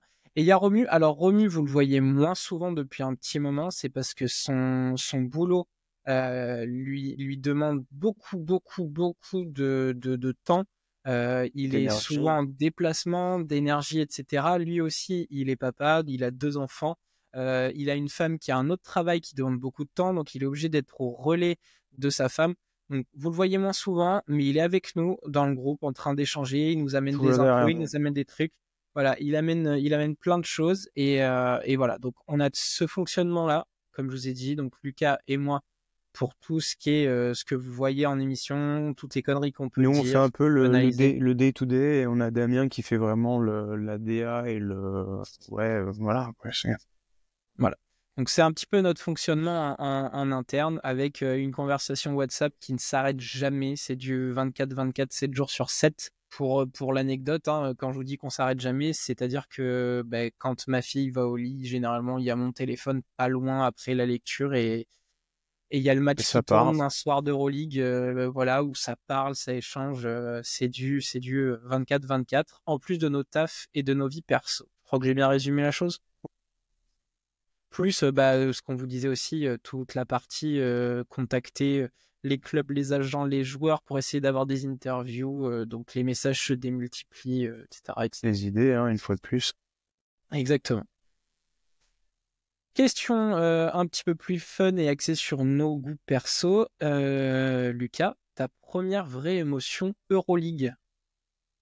Ben, je m'en rappelle pas clairement, mais j'en ai détaché deux et demi, on va dire. Il y a une vraie grosse émotion qui est liée du coup à mon année Erasmus en Espagne où je suis allé voir un très beau Real Madrid Olympiakos et je me suis mangé le prime Real Madrid Rodriguez, Yul, Fernandez en pleine poire avec 16 000 Espagnols bien chauds qui hurlent. J'avais la jambe plâtrée en plus. Enfin bref, c'était vraiment une expérience assez particulière, très bien accueilli. Hein. Je suis passé par le fast track, tu vois, à Disneyland. Bah, je suis du Real Madrid, encore mieux. En souvenir du genre, moi je sais pas pourquoi, j'ai été marqué par le titre du Fener, le titre pour Datomé avec Peudo, je crois qu'il devait avoir Lucas déjà. Tu devais, tu devais avoir, Bogdan devait y être aussi. Il y a Anthony Bennett, est-ce qu'on en parle? S'il y a des noms qui sont omis, c'est pour une raison, hein. Et tout ce groupe-là, cette épopée, les Kalinic et compagnie, vraiment, ça m'avait plu. Et après, il y en a un autre, c'est pas vraiment l'Euroleague, mais là, c'est plus de l'émotion un peu partagée avec des amis. C'est Oklahoma Thunder Real Madrid en triple prolongation en match de pré-saison. C'est pas l'Euroleague, mais ça comprend l'Euroleague. Et ce match-là, du petit lait. Partagé du coup avec des copains avec toi ou juste en discussion Avec une autre personne qui était du coup devenue mon colocataire après et que j'ai rencontré sur le premier site de basket où j'écrivais des articles, avec qui j'ai fait aussi du coup plusieurs podcasts. Adrien, si tu passes, c'est bientôt que je pars. Et avec qui le basket était une vraie passion. On s'appelait les Wright Brothers pour vraiment donner le truc. Et il y en a un qui achète le maillot de Curry, l'autre qui achète le maillot de Klay Thompson. Voilà, c'était vraiment, c'était poussé. Et du coup, toi? Ben pour moi, alors j'en ai un, mais c'est pour tricher. C'est forcément quand on vient de Limoges, c'est 93. Mais bon, c'est tricher parce que j'avais qu'un an, donc en Moi, fait, dans mon calendrier, c'est 92, 94. Je sais pas pourquoi vous en parlez tout le temps cette année, hein. ça compte pas. Mais j'ai mis 93 juste pour la vanne. Sinon, je pense que ça joue avec le tir de Printezis, le fameux petit tir C'est The drop là Drop, ouais. ouais. Celui-là, je l'aime beaucoup. Et après, c'est du vécu sur place, un petit CSP Baskonia à Beaublanc. Que j'avais kiffé. Alors le CSP avait pris une branlée contre Mais une un belle branlée. Baskonia, mais il y avait du monde. Peut-être qu'il y avait un mec qui s'appelait Mike James et un autre qui s'appelait Fabien Causeur. C'était ce Baskonia là et vraiment je me souviens d'avoir fait un message à Fabien Causeur lui disant que j'avais kiffé ce match, La etc. période Et Saskia, elle était belle quand même, hein. ouais, ça m'avait vraiment, ils avaient un basket de ouf. Et ouais, là, dans mon petit cœur de jeune basketteur, ça a fait quatre comme petit truc. Moi, je m'étais fait Mm. pour parler de Baskogne aussi, je m'étais fait ça devait être des demi-finales ou peut-être quart de finale face au CSK. Mmh. Avec un jeune Vincent Poirier, les cheveux ultra vivez le dope là. Mmh. Le début Très, de la très belle Legacy. série. Très, très belle série. Je pense que à l'époque, il me semble que j'étais étudiant Menteur. et j'avais eu Bein, un truc, et il y avait eu les matchs de Nanterre. Donc les quelques victoires de Nanterre à l'époque, elles ont fait aussi leur petit truc. Et après, alors c'est Euroleague, mais c'est plus une anecdote qu'un match. Mais à l'époque où le CSP donc a fait double champion et donc a joué l'Euroleague, on a eu la chance de recevoir le CSKA Moscou de Milos Teodosic et Nando De Colo. Alors moi, je savais d'avance que je ne pouvais pas y aller. Et oui, parce que jeune et con que j'étais, j'avais match, voilà. Oh. Euh, mais avec mon groupe de potes, pour récupérer des places, on a fait nuit blanche devant la billetterie du club pour être sûr d'avoir des places. Parce qu'on s'est dit, Au c'est le cas où. CSKA, gros match, ça va être sold out, ça va être impossible d'avoir des places. Donc après notre entraînement, on était partis devant la billetterie. On a passé nuit blanche tous ensemble entre deux bagnoles et faire le tour de Limoges pour marcher. Enfin, vraiment, ça a été excellent cette nuit-là. Tout ça pour que les premières personnes autres que nous n'arrivent qu'à 9h du matin. On a fait nuit blanche pour pas grand chose. Surestimer la fanbase de sa ville. Mais ceci dit, c'est un souvenir à graver à jamais parce qu'on a vraiment passé une nuit absolument incroyable À refaire le euh, monde. regarder, voilà, refaire le monde, refaire notre saison, parler de nos objectifs, regarder de la NBA, parler, on était avec un ami qui était un coéquipier qui était plus ancien que nous et du coup, il nous partageait des souvenirs de lui, etc. Bref, on a passé une nuit incroyable, tout ça pour se faire couiller parce que les mecs sont arrivés qu'à 9h du mat, on aurait pu attendre tranquillement dans nos lits. Bref, mais ça reste un très très bon souvenir, tout ça pour que j'y aille même pas au final, donc Oh. voilà. Mais voilà mes souvenirs et mes émotions. Attends, juste pour que je n'y aille même pas. J'avais pris des billets ça devait être Maccabi CSK, donc pareil, ambiance, l'Urse Patate. Ça devait être en 2018, je pense. Et occupé par tout ce que je devais faire sur le moment, ma thèse à écrire, c'est en allant aux toilettes et en regardant la notification flashcore de mon téléphone que je me suis rendu compte que le match avait commencé. Et du coup, j'ai hurlé, putain, le match, c'est maintenant! Mais j'avais l'alerte il y a 30-40 minutes, donc le temps de m'habiller, de partir et tout, c'était hyper. Ah, t'es l'émotion. Oh le con! Mais vraiment con, hein. Oh là là, c'était un moment bien rigolo. Prochaine question, Lucas. Et Le top stop, 3 des moi, salles en Europe que tu aimerais faire. vas-y, commence-toi. Moi, on va faire simple. En plus, j'ai triché parce que du coup, j'en ai regroupé la Belgrade Arena ou le Pionnier, comme tu veux. Ça, c'est pour moi, c'est mon petit pèlerinage qui arrivera un jour. Les salles en Grèce, l'OAK et la Peace and Friendship Arena et forcément la Zalgirio. Stark Arena pour moi, Zalgirio évidemment, et Virtus. Et Beaublanc. Bon quoi? Comment ça, tu veux pas dire voir la salle du CSP? Bon quoi? On a dit Ok. Euroleague. Non, c'est salle en Europe. Limoges est en alors. Europe, même si on est une petite bourgade au milieu de nulle part. Regarde-le là. Bah alors sinon, vas-y, Aris Salonique, pardon. Je connais une joueuse qui est arrivée dans la section féminine de. Alors, c'est que je fasse pas d'impair parce que je pense que je me fais taper dessus par les Grecs. Elle est à l'AEK, je crois, en Grèce. Et elle m'a envoyé des vidéos. Oh mon Dieu! Je crois que t'en avais partagé une dans la conversation. C'était un match d'Eurocup. Donc, non, c'était un match d'Eurocup. Donc, c'est Laris Salonique en Eurocup. Donc, elle est là-bas. Là. Attention, hein. Question suivante, Lucas. Plutôt Fenerbahçe France ou saison. Est-ce que ça se pose comme question, ça? Boyan, Brad, voilà. Et toi? Moi, j'ai mis les deux. Mais Mais je préfère Asvel France. Je sais même pas si le compte existe. ma phrase. Vas-y. Les deux, mais avantage au compte qui ne parle que de basket. Ah, le truc avec les pieds, là, le ballon noir, blanc, comme bas. Je savais que t'allais dire partisan, du coup ça fait un partout comme ça. Parce que sinon, Monsieur Castorama, il va nous taper dessus après. Question suivante. Et yes. Bah, elle est pour moi si on prend dans l'ordre. Alors vas-y, On changer les questions, du coup. Non, j'ai copié ton doc. Ah bah, moi, je l'ai pas touché. Donc, Romain, penses-tu qu'il faudrait un renouveau aux partisans, Bah voilà. notamment avec le Du coach? coup, elle est pour moi la question. Mais moi, j'en ai une avant. Bon, bref, vas-y. Bah, réponds, du coup. Le renouveau aux partisans, notamment avec le coach. Obradovic a encore prouvé que il était loin pour tout le monde. Il a développé son groupe de joueurs. Il a été renouvelé. J'en ai parlé tout à l'heure. Il s'est aussi adapté. Le partisan est devenu une défense correcte. Voilà, ça a changé. Et c'est peut-être là où il puise sa longévité et son génie. Donc pour l'instant, j'ai aucune idée de qui pourrait le remplacer, de s'il va être remplacé. Le trône et le costume est beaucoup trop lourd à porter pour le moment, donc là, dans un avenir proche, je vois pas, il faudrait une énorme catastrophe.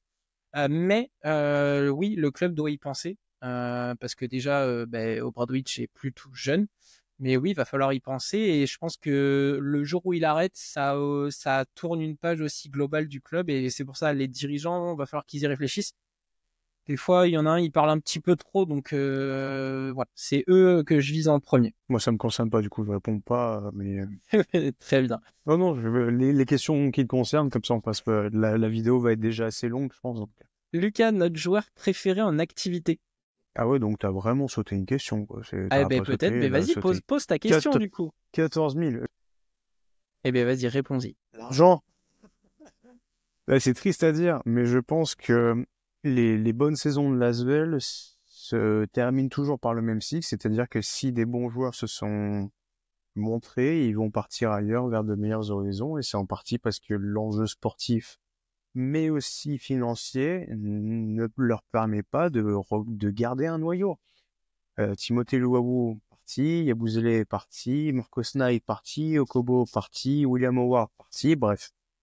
La liste est longue Et c'est souvent le cas, et ça va être certainement le cas aussi cet été. Alors, on va avoir une bonne partie qui va partir à l'hospice, mais il y en a une autre qui est en fin de contrat, qui va recevoir des offres bien plus juteuses que ce que la ASVEL peut proposer, et malheureusement, c'est un vrai problème à mes yeux, puisque toute la DA a été refaite, il y a une nouvelle salle, il y a un coach qui a l'air bien en place, l'organisation essaie de re-aiguiller vers une direction bien particulière. Et pour terminer sur ce sujet, je pense qu'il faut se détacher une bonne fois pour toutes du groupe fait comme média. C'est impossible de faire copain-copain avec un club rival. Et bon, on ne va pas rentrer dans toutes les histoires financières, judiciaires, administratives. Laissons les personnes, les autorités compétentes pour le faire. On enchaîne? Ouais. Notre joueur préféré en activité? Je crois que j'en parle assez souvent. Bogdan Bogdanovic, il n'y a pas débat. Moi, je suis resté Euroleague. On me dit mon joueur préféré en activité. Je vais pas chercher plus loin. Moi, je pense que je peux pas, mais ça restera Sergio Llull et Nando De Colo. Ouais, bien sûr. Et Après, l'identité. si c'est Euroleague que tu veux, Sacha Vezenko. Et si tu veux NBA, Nicolas Gilgeous-Alexander. Non, il y a un mec, il y a un mec qui croit pas en ce joueur, qui dit que c'est une trompette depuis 2 ans. Là, je pense qu'il va mettre des points sur les i, des i sur les points. Question suivante, je regarde parce que maintenant, si je saute une question. Je te la donne, elle est pour toi de toute façon. Sterling Brown, candidat MVP ou podium minimum? Non. Alors, Malheureusement. avril, Non. c'est dans 2 mois, les frérots, hein, donc... Il y a trop de monde de toute façon devant lui. Je veux pas qu'on galvaude le rôle de MVP juste parce qu'un mec brille tout seul. Il fait une belle saison, il n'y a pas à dire, Ouais. mais les résultats collectifs sont pas assez bons par rapport à d'autres. Enfin, il y a quand même un alien qui s'appelle Vezenkov et un autre qui s'appelle Nunn, donc déjà de valeur passée sur le corps. Et de toute façon, Sterling Brown est dans un trio avec les frères Jones là, qui sont pas vraiment frères, mais Get some burger. Tyreek et Karlik, faut pas les oublier non plus, donc non. Pour moi, non, c'est mort. C'était ma conclusion. Est-ce que c'est le meilleur joueur de l'équipe? Pas à mes yeux. Peut-être le Celui qui a plus peut-être le régulier meilleur rendement. solide, Le plus... Oui, mais Tyreek Jones. non, mais bon, on y répond, mais honnêtement, je pense que je te mets au moins 8 noms devant... Oui, facile. Devant un mec du Partizan. C'est-à-dire qu'il y a quand même du monde. Il y a eu très lourd sur cette fin de saison. Oh. Une question que je voulais aborder il y a un moment en format, mais du coup c'est bien qu'on la pose comme ça. Quel miroir peut-on faire, quel rattachement équipe Euroleague, équipe NBA on pourrait voir dans l'idée de certaines similarités du jeu ou bien autres, peut-être de la fanbase, je sais pas. Est-ce que tu as une idée? C'est celle qui m'a posé le plus de problèmes parce que en plus je regarde pas énormément de NBA. Après, le seul truc que j'ai eu envie de dire, c'est Memphis et Paris. Puisque Memphis a commencé à accélérer le jeu. De ce que j'en voyais, il y a ce système de rotation où ils ont commencé à faire des changements. J'ai dû voir un ou deux matchs de Memphis et ils étaient dans ce truc de rotation aussi. Mais je suis pas sûr que ce soit légitime que j'en parle. Je regarde peu de NBA. Moi, on peut faire un espèce de Warriors Bayern dans le côté 3 points un peu à outrance, même si ça c'est un peu équilibré avec les années, du côté de Golden State. J'avais à te proposer pour le Partizan, Miami Heat. Dans le côté, on recrute des mecs sortis de nulle part, mais qui doivent se donner pour le maillot, qui doivent avoir l'éthique qui va avec le coach et le general manager. Et bon, Obradovic n'est pas GM, mais tu vois, c'est la figure la plus puissante du club. Et ce côté un peu Pat Riley, tu vois, c'était vraiment, c'est un peu dur à faire des comparaisons, mais si on se prête au jeu, c'est ça. J'avais essayé de chercher un peu dans le côté Lakers, Clippers, mais Olympiakos, Panathinaikos. Alors les Lakers seraient le Pana parce qu'ils crachent le plus d'argent, mais l'Olympiakos c'est à le côté un peu plus prestigieux, donc du coup le Pana serait les Clippers parce qu'il y a 2 ans les saisons étaient merdiques. Et du coup, ils sont sortis de nulle part, un peu avec l'arrivée de Steve Ballmer et même un peu auparavant le côté de Lob City. Et après, j'avais pensé pour l'Asvel, les Cavs, mais le jour où l'Asvel a la réussite des Cavs cette saison, je pense que vous me voyez tout nu sur tous les hebdos de la saison. Donc voilà.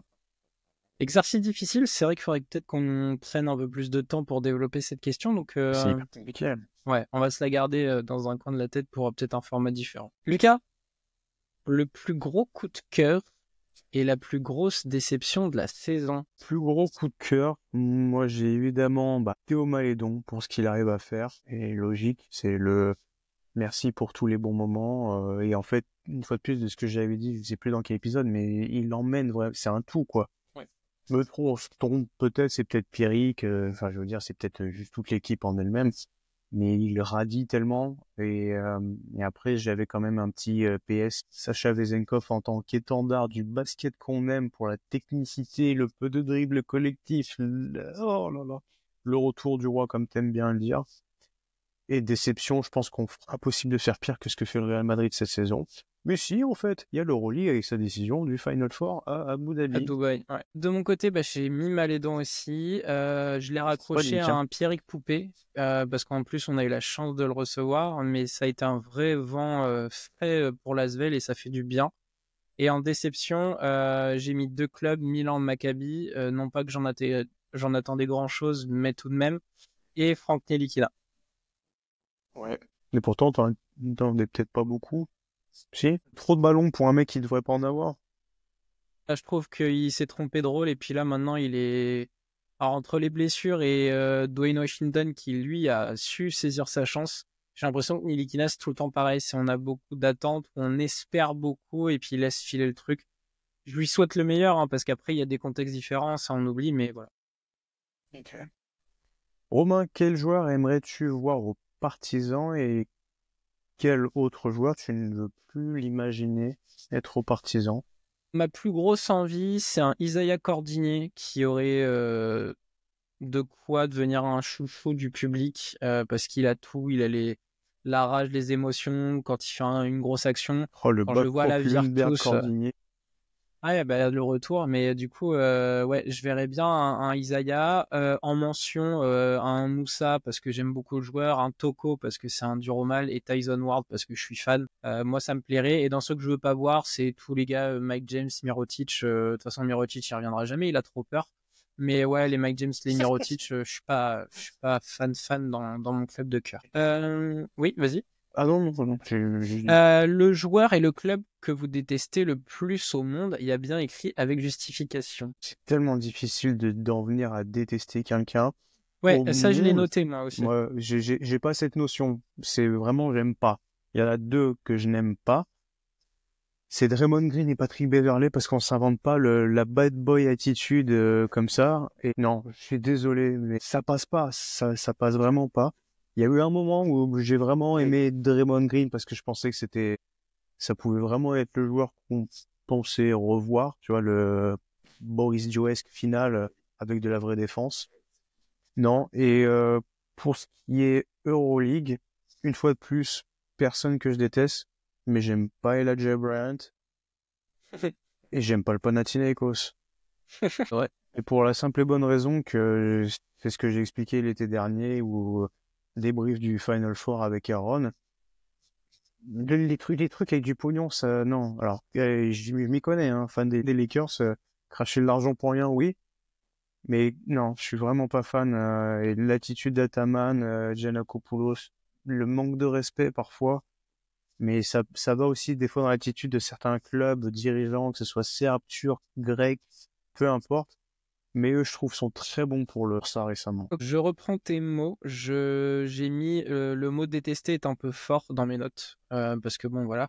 Mais j'aime pas basket très élargi Harden et KD. Si je leur connais beaucoup de qualités dans le jeu, notamment KD, je les aime pas pour tous les dramas qu'il y a eu autour d'eux, que ce soit les demandes de transfert, voilà, tous les projets foirés autour d'eux. Quand on voit l'état actuel de Phoenix, j'ai envie de te dire, bon, voilà, hein. Là, par contre, si je peux le dire que je les déteste, tous les trous du cul comme Bridges, etc., qui cognent leur nana et qu'on laisse jouer, je peux pas les blairer. Donc ça, je peux le dire. Et ensuite, juste pour la forme, j'aime pas Zvezda. Voilà, je peux le dire. J'aime pas Zvezda. Mais en fait, Pretends to be shocked. dans mes notes, j'ai mis j'aime pas Zvezda. J'ai dit que ça c'était pour la forme, mais en fait, j'arrive à m'accommoder avec pas mal de joueurs ou de clubs en fait, même si je les aime pas vraiment, j'arrive à m'en accommoder. Et surtout, là, c'est vraiment, je vais relire mes notes. Parfois, on n'aime pas des joueurs ou des clubs pour des performances ou des petites choses basket, mais on en oublie les contextes et parfois les situations personnelles des joueurs ou les situations de club. Ma vision à ce niveau-là a changé depuis que je traîne et depuis que j'ai des amis qui sont dans le haut niveau, notamment des amis filles. Et c'est vrai que des fois, quand on entend ou quand on voit le jugement des gens, mais qui ne connaissent pas ce qui est vécu de l'intérieur, en fait, c'est assez compliqué parce que ce soit les médias, la télé, etc., ça nous renvoie soit que des images positives ou ça cache pas mal de zones d'ombre. Et donc, on oublie ces contextes-là. Donc moi, ça m'a permis de relativiser sur un truc genre ouais, je le déteste, ouais, il casse les couilles, il fait pas les bonnes performances alors que j'en attendais de trucs. Ouais, mais c'est qu'on sait pas ce qui se passe à côté, on sait pas qu'est-ce qui se passe à l'intérieur de leur vie. C'est pareil, ça reste des humains et ça, je l'ai vraiment intégré quand je l'ai vécu entre guillemets de l'intérieur avec mes amis qui sont notamment joueuses de haut niveau. Voilà. Pourquoi es-tu fan du Partizan? Bah, c'est très simple. C'est arrivé avec, j'en parlais tout à l'heure, le documentaire sur Léo Westermann de Intérieur Sport, qui arrivait à un moment où le basket européen prenait chez moi une plus grosse partie, parce que bon voilà, je suis né dans les années 90, donc mon adolescence s'est faite dans les années 2000 et j'étais beaucoup branché NBA. Et en fait, à force de jouer avec des gens plus grands que moi, qui avaient vécu d'autres trucs, notamment le CSP 93, toutes les épopées européennes, on te parle beaucoup de basket européen. Et donc ce reportage est arrivé au moment où moi j'étais en train de switcher et j'ai découvert en profondeur un club légendaire parce nous, en tout cas à Limoges, on entendait beaucoup parler parce que voilà les épopées, forcément tu croises un petit peu leur route, tout le temps on entend parler. Et donc, tu apprends leur histoire, leur culture, leur manière de travailler. Euh, le documentaire, pour ceux qui ne le connaissent pas, parle de la génération de Westermann. Donc, il y avait Bertans, Bogdanovic et Milutinov, Lucic. Et en fait, c'était que des jeunes. Et ça, moi, ça m'a impacté parce que du coup, j'étais encore plus jeune. Mais cette idée de pouvoir jouer le très haut niveau avec que des gamins sous la houlette de Vujosevic, moi, ça a eu un impact fort dans l'idée de, ok, moi, à mon niveau basket, donc région, hein, je dois avoir cette mentalité de me dépasser, de travailler, etc., etc. Et c'est pour ça, ça a eu un impact énorme de découvrir le Partizan sous cet angle-là. Euh, et du coup, bah, je suis devenu fan comme ça. Et depuis, je crois que j'ai vérifié, le reportage date de 2012. Donc ça fait 13 ans.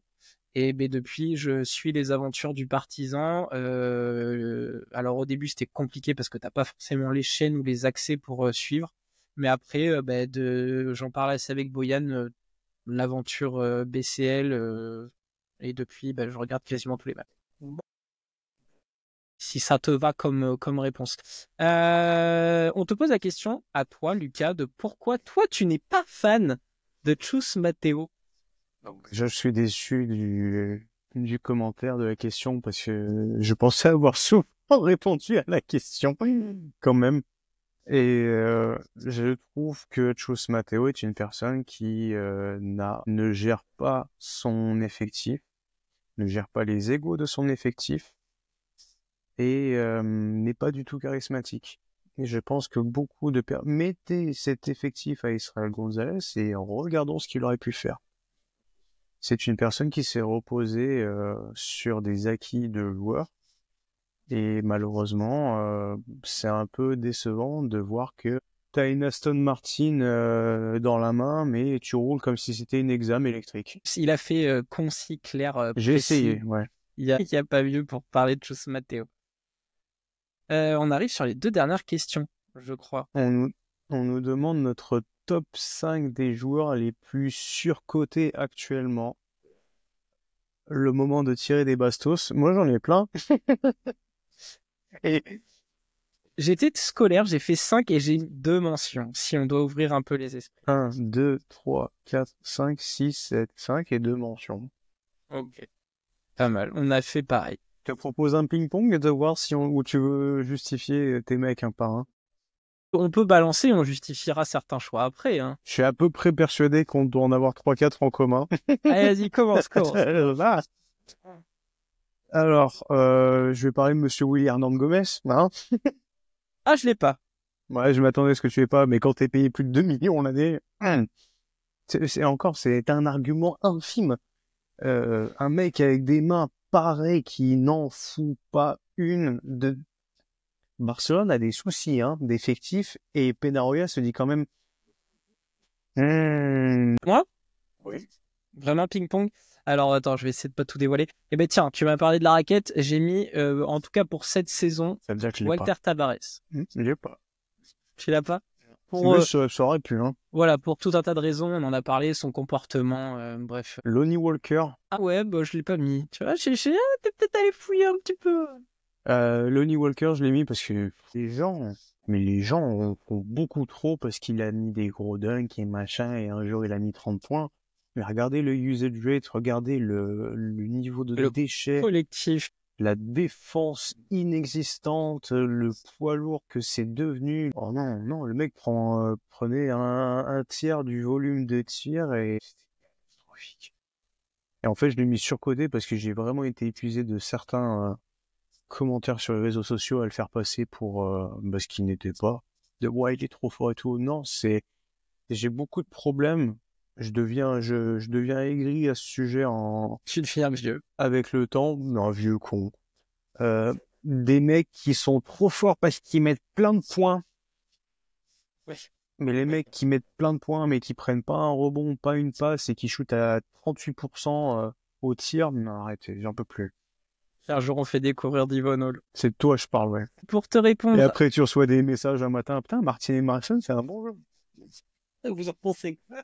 Moi, j'ai mis Marcus Howard. Ouais. Est-ce que j'ai besoin de développer?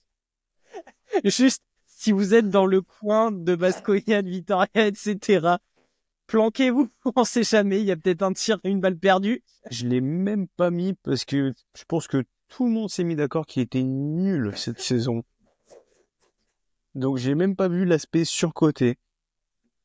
J'ai vraiment l'impression que tu rentres dans une tête, tu ouvres la porte. Il y a une 50aine de personnes. Marcus Howard, éclaté. Validé, ok, c'est bon. Du coup, j'ai pas vu le surcoté. C'est triste, hein, mais ouais, j'ai pas vu le... Mais c'est fou à quel point ça change d'une à l'autre, parce que l'année dernière... meilleur Alors, score. c'est pas pour te... voilà, meilleur scoreur de l'Euroleague, mais c'est surtout, on s'était dit, à ce rythme-là, il peut faire des dingueries. T'avais fait un short. Il y a un con de l'équipe, il a dit dans 6 saisons du genre, bam, il est devant Mike James. Mike James, il est peut-être tranquille, finalement. T'inquiète, Mike, la maison est bien gardée. Avec les briques qu'il envoie, je peux te dire qu'elle va être solide. À toi d'en envoyer un autre. Bah, justement, en parlant de lui, j'ai mis Mike James, hein. Ok. Parce que c'est un mec qui fait pas gagner, parce que il y a eu un gros relâchement cette saison, je trouve. Voilà. Et je te les aligne et je t'ai mis Shane Larkin avec aussi. Des joueurs Ok, je serais peut-être incroyables. plus parti sur un Larkin qu'un Mike James. Des joueurs incroyables. Ça peut te faire gagner des matchs. Ça t'en fait pas gagner assez compte tenu du talent et compagnie. Et mais là, je me suis plus basé, tu vois, il y a eu actuellement dans la question.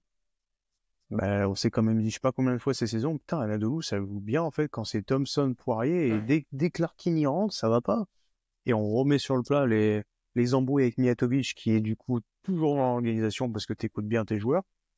Ouais, moi les deux. Okay. J'ai mis Wade Baldwin. Je l'ai aussi, mais du coup, la saison est tellement peu aboutie. Pareil, j'ai mis, si on parle saison uniquement, Il fait pas gagner. Ouais, il fait pas gagner, mais il s'est pété derrière. Donc... Oui, mais il s'est pété. Mais on a vu ce que ça donnait quand il était là. À jouer solo. Je l'ai aussi. Donc Wade Baldwin. Il m'en reste 2. J'espère que t'en as un des deux. Hein.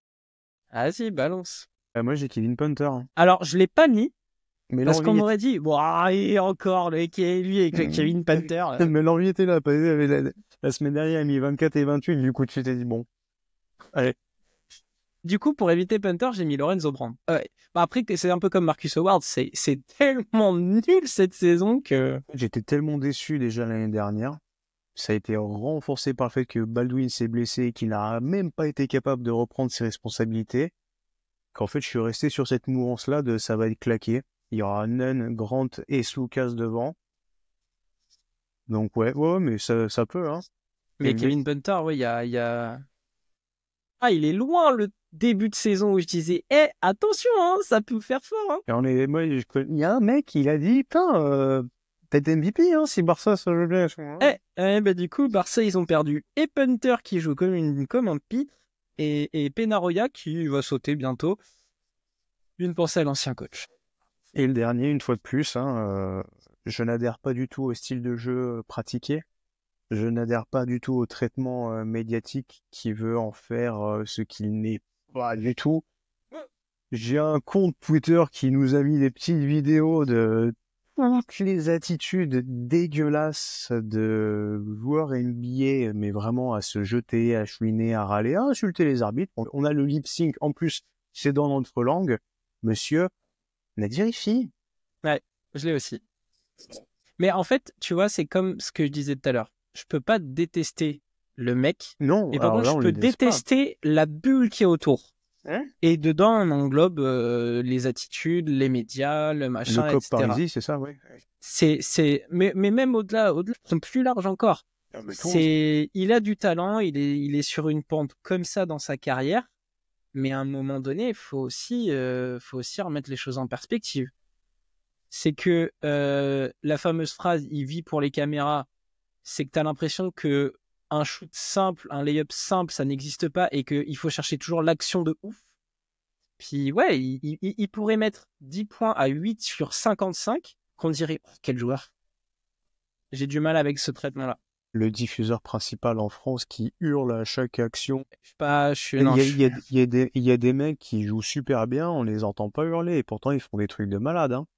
Français, pas français. Hein. Donc ouais, c'est fatigant. Et puis voilà, des mecs qui arrosent avec des pourcentages. Betclic, il est incroyable, hein, il n'y a pas à dire. Mais alors, Euroleague, puisque c'est vraiment notre média. Ouais, moi je me souviens là, l'épisode où Paris avait saucé l'Alba Berlin, que ça a été ridicule.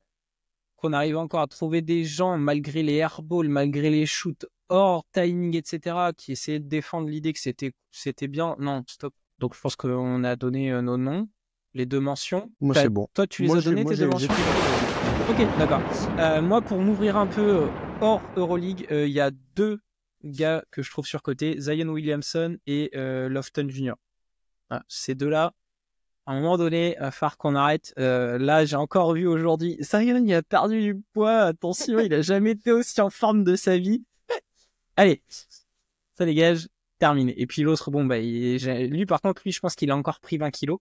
En Chine, là, c'est ridicule. C'est ridicule. Franchement, c'est ridicule. Mais bon, bref, vu que c'est soi-disant, c'est des talents de ouf. D'accord. Allez, terminé. Question suivante. 5 majeurs des joueurs favoris en activité. Là, j'ai eu du mal. Qu'est-ce que j'ai eu du mal? 5 majeurs. Est-ce qu'on respecte vraiment les positions ou on en met juste 5 qu'on aime vraiment? Parce que moi, des pivots favoris en activité, bon... pas des masses, quoi. Tu m'entends? Oui, mais je te vois plus. A few moments later. Moi, alors, petit souci technique pour Monsieur Romain. Tu vois, tu as dit du mal de Nadirifi, bah, les foudres se sont abattus sur toi. Tu m'entends bien? Oui, je suis là.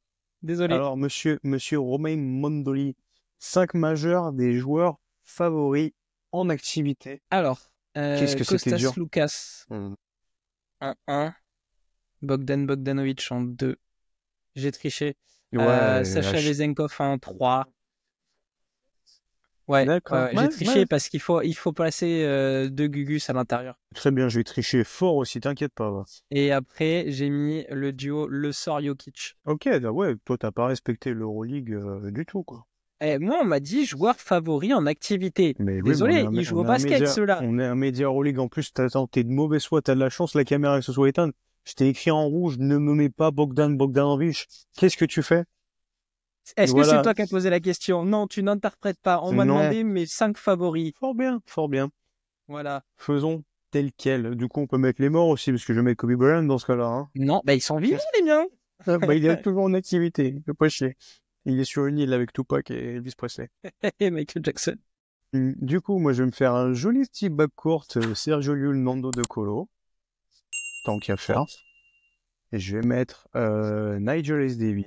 Je vais me laisser... comment je vais faire alors? On a dit Sergio Llull, Nando De Colo.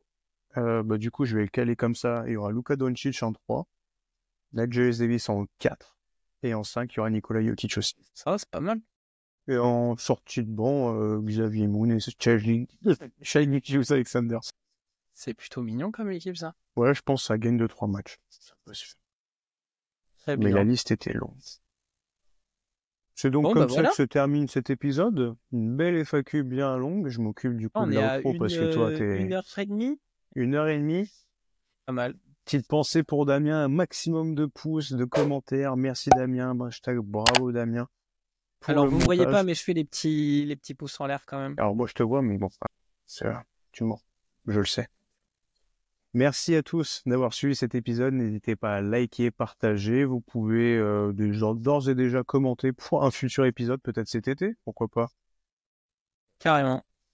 Et puis, allez checker toutes nos dernières vidéos. Il y a de quoi faire. On en revient très vite, peut-être avec de nouveaux formats et peut-être des petites surprises bientôt. On n'en dit pas plus. On va être très très vite de retour puisque l'Euroleague reprend cette semaine de toute manière. Voilà. Il est déjà On a parti, tout dit. on n'entend plus. Ça y est. Non, on a tout dit. Eh ben oui, n'hésitez pas à regarder Merci. les dernières vidéos. Merci beaucoup. Romain, je te laisse le mot de la fin, puisque tu es dans le noir.